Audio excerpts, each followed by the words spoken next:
नमस्कार। मैं सुभाष शर्मा YouTube के अपने इस चैनल में एक बार फिर आपसे मुखातिब हूँ। आज बात करेंगे बांग्लादेश की प्रधानमंत्री की यात्रा।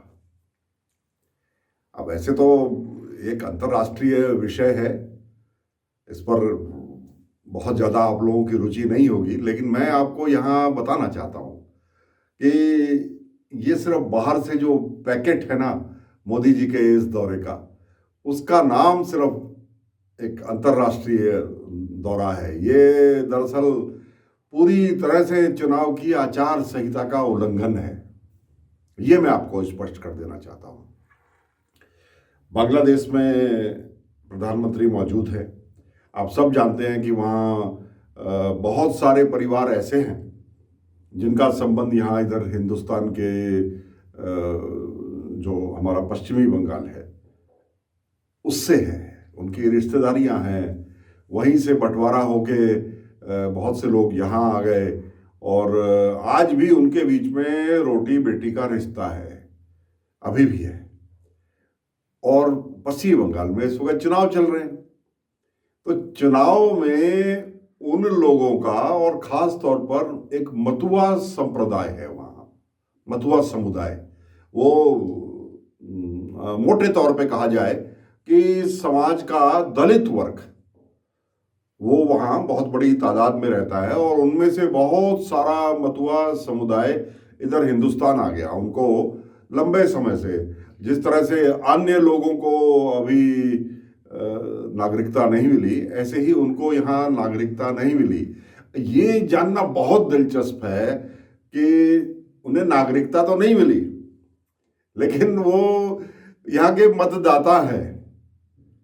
ऐसा इनकी तादाद लगभग मतलब 1 करोड़ से थोड़ा ही नीचे है, बहुत बड़ी तादाद में है ये लोग। ये तो वो है जो रिकॉर्ड में है, और बहुत सारे तो ऐसे हैं जो यहीं घुल मिल गए। अब जब एक राष्ट्र के दो बनते हैं तो ऐसा होता ही है। तो मोदी जी का निशाना यहाँ पश्चिमी बंगाल में जो अभी चल रहा है ना मतदान, आज भी चल रहा है मतदान, और फिर हर 3-4 दिन बाद 8 फेज में चुनाव होंगे, उसको प्रभावित करने के लिए, उसको अपनी तरफ मोड़ने के लिए वो आज वहाँ पर गए हैं। अभी जिस वक्त मैं ये वीडियो बना रहा हूँ उस वक्त वो संभवतः मतुआ समुदाय का एक प्रसिद्ध मंदिर है, उसमें माथा अपना झुका रहे होंगे। अच्छा, इससे पहले कभी मोदी जी को मतुआ समुदाय के जो देवी देवता हैं उनके मंदिर हैं उनमें कभी रुचि नहीं जागी। ये चुनाव का समय ऐसा है जो जो जो ना करा दे वही काफी, तो कुछ भी करा सकता है चुनाव का समय। इसलिए मैंने आज बोलने की यहाँ पर जहमत उठाई है आप लोगों से बात करने की।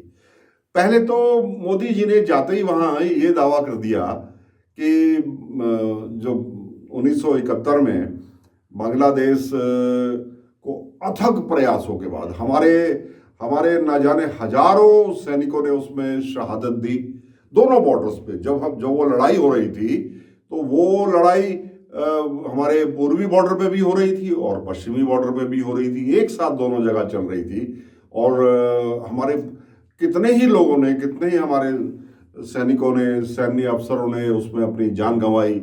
वायुसेना के लोग उसमें हमारे बहुत से उसमें वीर गति को प्राप्त हुए। तो मोदी जी ने जाते ही सबसे पहले तो एक काम किया कि जो ये बांग्लादेश की लड़ाई, जो उस वक्त हमारी बहादुर फौजें लड़ रही थी, प्रधानमंत्री उस वक्त इंदिरा जी थी, और मोदी जैसी किसी चिड़िया का भी नाम ये जनता नहीं जानती थी, ये देश नहीं जानता था, मगर मोदी जी तो मोदी है, उनकी जुबान को कौन रोक सकता है। देखिए, पहले सुनिए मोदी जी क्या क्या दावा कर रहे हैं।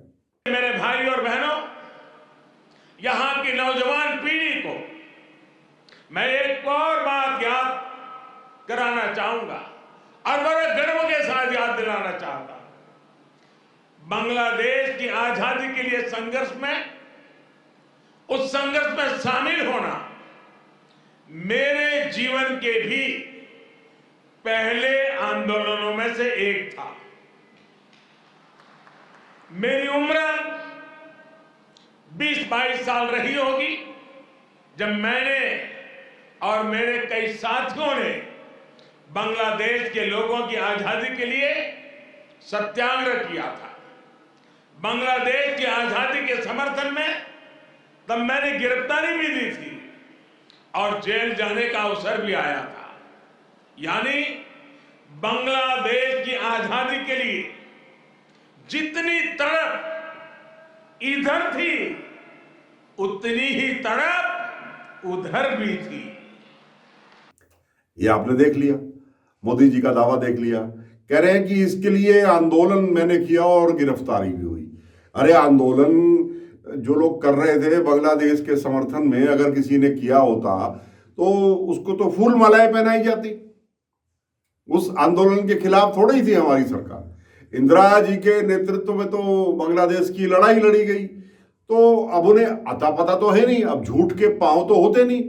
जब आदमी झूठ बोलता है और वो भी अचानक खड़े खड़े ही उन्हें ध्यान आया होगा वहां की, यहाँ ये वाली फिट कर दो, जैसे वो करते रहे, हमेशा करते रहे हैं। तो उन्होंने वो फिट कर दी कि 21-22 साल की मेरी उम्र रही होगी। हालांकि रिकॉर्ड के हिसाब से तो उनकी उम्र उस वक्त 19 साल के करीब रही होगी। तो मोदी जी कहते हैं कि मैंने अपने साथियों के साथ आंदोलन किया था।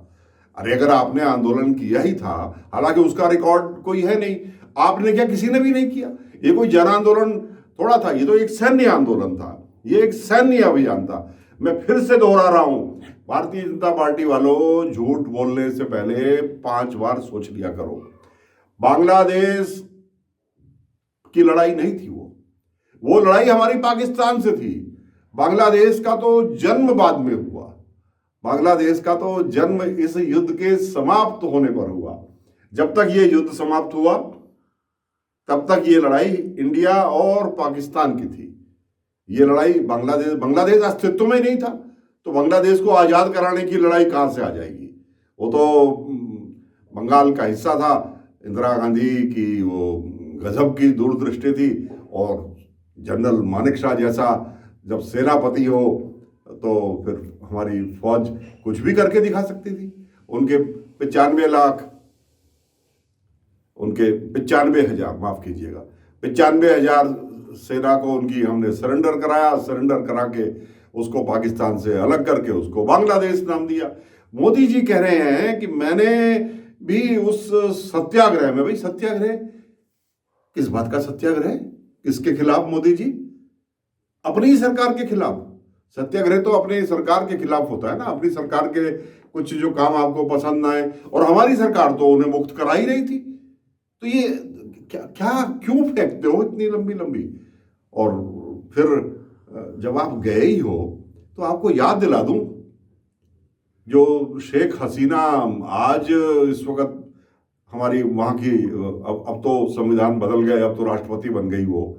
तो वो जो राष्ट्रपति बन गई हैं, उस दिन 2001 में, अप्रैल 2001 में, वही उस वक्त भी प्रधानमंत्री थी वहां पर, जिस वक्त अटल बिहारी वाजपेयी जी की सरकार में हमारे 16 बीएसएफ के जवानों के शरीर, मैं ये फोटो मैं आपको दिखाना नहीं चाहता। ये फोटो बड़े बड़े डरावने हैं, मगर अब हकीकत है। तो ये हाल करके हमारे 16 बीएसएफ के जवानों को भेजा गया था, इन्हीं शेख हसीना जी की प्रधानमंत्री काल में। इसके 3 महीने बाद जो जून में चुनाव हुए थे ना 2001 में, उसमें वो चुनाव हार गई थी, और मैडम जनरल जिया उल हक की जो विधवा थी, फिर वो वहाँ की राष्ट्र प्रमुख बनी थी। तो जरा ये मुद्दा भी उठा लेते, एक बार पूछ लेते कि भाई उसका हिसाब भी तो मांगो, क्योंकि यहाँ तो आप गरजते बरसते हो। अटल जी का शासन था ना उस वक्त, इसलिए शायद आप बड़े चूजी हो गए हो। अब आप चुन चुन के मुद्दे उठाते हो। फिर आप तो इस मुद्दे पर चुनाव लड़ रहे हो कि बांग्लादेश में बहुत से घुसपैठिए यहाँ पर करोड़ों घुसपैठिए घुसे हुए हैं और आपकी देखा देखी छुट भइए पूरे हिंदुस्तान में ये आवाज़ फैलाते हैं कि बांग्लादेशी बस गए, बांग्लादेशी बस गए, उन्होंने हमारा पूरा प्रबंधन खराब किया हुआ है, हमारी सिविक फैसिलिटीज़ का मिसयूज़ कर रहे हैं। आप ये फैलाते हो हमेशा, तो उन्हें ले जाते ना साथ में, उन्हें ले जाते और चुनाव के समय बोलते उनको, जो हमारी शेख हसीना जी है कि ये सूची लेकर के आया हूँ, लाइन लगा के बॉर्डर पे खड़े हैं, इनको वापस ले लीजिए अपने घुसपैठियों को। आप तो उल्टा वहाँ के व्यापारियों को निमंत्रण दे करके आ गए कि आ जाइए हमारे देश में, आ जाइए, यहाँ आकर के आप व्यापार करिए। घुसपैठिया आपका मुद्दा, और उसमें भी दोगले हैं आप। मैं स्पष्ट रूप से अपना ये आरोप भारतीय जनता पार्टी के लोगों आपके ऊपर दोहरा रहा हूं। आपने कहा कि बांग्लादेशी घुसपैठी है, उनको मतदाता बनाकर यहाँ आप ले आए, तो आपने बंगाल चुनाव में तो मुद्दा रखा हुआ है ये वाला, और असम के चुनाव से आपने इस मुद्दे को हटा दिया वोटों की खातिर। बस बंगाल और असम तो अगल बगल में है, आपने उसमें भी आपने झूठ बोल दिया। कमाल है मोदी जी। तो मोदी जी, आपने एक नई शिक्षा आज दी लोगों को कि आपने आंदोलन किया था, सत्याग्रह किया था बांग्लादेश की मुक्ति के लिए। वाह साहब, क्या ज्ञान आज आपने पूरे हिंदुस्तान का बढ़ाया है, और वो भी चुनाव के दौरान।